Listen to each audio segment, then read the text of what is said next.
Right now, at this exact moment, you are likely wearing something that you haven't given a single, fleeting thought to all day. A simple, basic layer of fabric.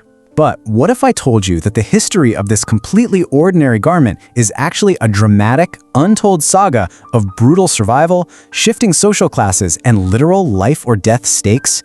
Welcome to this explainer. Today, we're diving deep into the strange and fascinating history of underwear. We're going to strip away the comforts of the modern world and explore how this one hidden layer of clothing absolutely changed the course of human civilization. It is a wild ride, so let's get into it. To really wrap our heads around this, we have to start with a seemingly simple question. What on earth did humanity wear before underwear even existed? Well, imagine the raw, terrifying reality of prehistoric life. Picture our earliest ancestors out there, braving the brutal elements of a wild, untamed planet, walking through sharp, venomous brush, enduring freezing, cutting winds, and doing it entirely unprotected. For early humans, clothing had absolutely nothing to do with modesty. It was a desperate, calculated bid for survival against a harsh, unforgiving environment. Without that foundational layer of comfort that we completely take for granted today, every single day was a battle against the earth itself. And that battle spans millennia. This timeline maps out our epic journey across hundreds of thousands of years.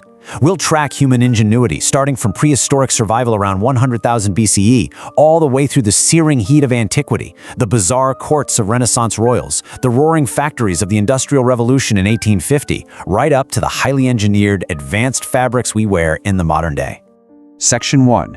Antiquity and Early Solutions. Surviving the Ancient World. Let's travel back to the dusty, sun-baked roads of Mesopotamia and the intense, searing heat of ancient Egypt. How did early civilizations first tackle bodily protection?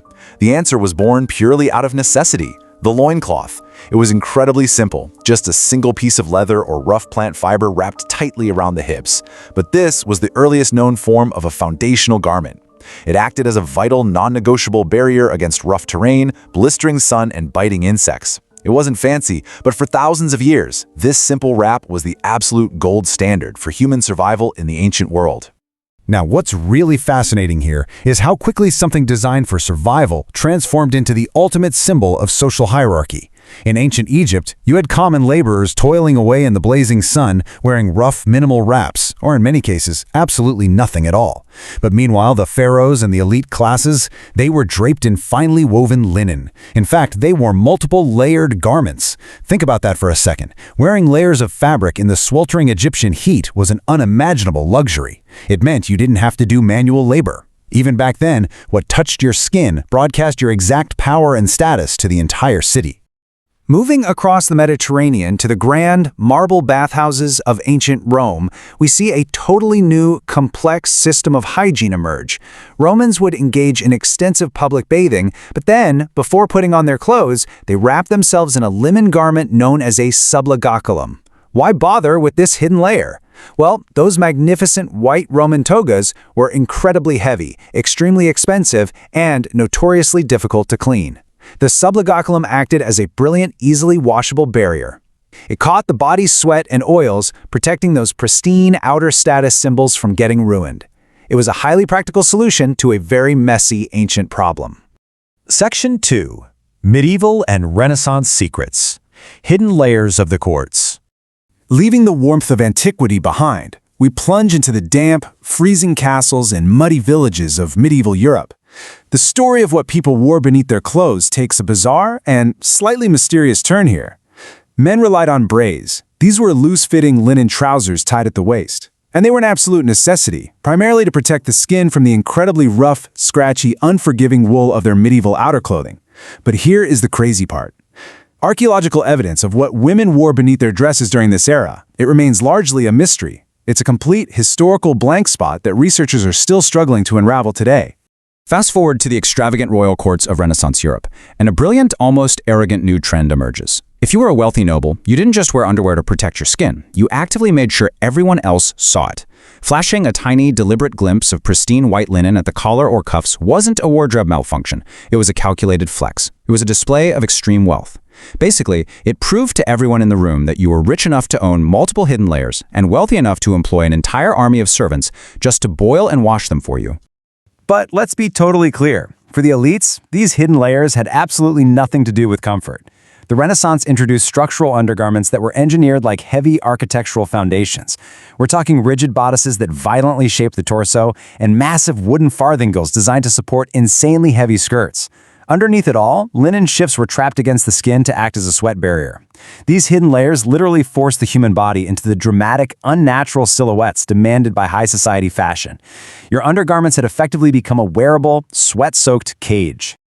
Section 3. The Industrial Underwear Revolution. Mass-producing comfort. Suddenly, everything changes. The roaring, smoke-choked factories of the Industrial Revolution transformed underwear from a rare, hand-sewn luxury into a daily necessity for the masses. Millions, that is the number of identical, affordable cotton garments that textile workshops began pumping out at unprecedented speeds. The invention of the cotton gin, the sewing machine, and mechanized looms violently disrupted human history. It was a total game changer. For the very first time in the history of our species, protecting your skin from the elements didn't require hundreds of hours of grueling manual labor. The shift here was completely seismic. Think about the pre-industrial world. Garments were hand-sewn, extremely expensive, made of crude materials, and honestly rarely washed. But the Victorian era changed all of that. It introduced cheap, mass-produced cotton and the iconic one-piece union suit. These factories didn't just change fashion. They fundamentally and single-handedly revolutionized global public hygiene. Disease transmission plummeted. Why? Simply because, for the first time ever, the working class could actually afford to own multiple layers of clothing and wash them regularly. Yet despite this massive leap in hygiene and the availability of breathable cotton, terrifying historical medical theories still dictated everyday life. Victorian medical theorists genuinely warned the public, stating, "Woolen undergarments must be worn directly against the skin year-round to draw out bodily toxins and prevent cholera." So out of sheer absolute terror of disease, people spent their scorching summers suffocating in heavy, itchy wool. They genuinely believed that this agonizing layer of sweat was the only thing keeping them alive. It sounds unbelievable to us now, but it was historically accurate. Section 4. Modern Fabrics and Beyond. The Science of the Second Skin. Thankfully, we leave the suffocating wool of the Victorian era behind as we enter the 20th century. This is where chemistry and engineering birthed a rapid-fire series of scientific innovations.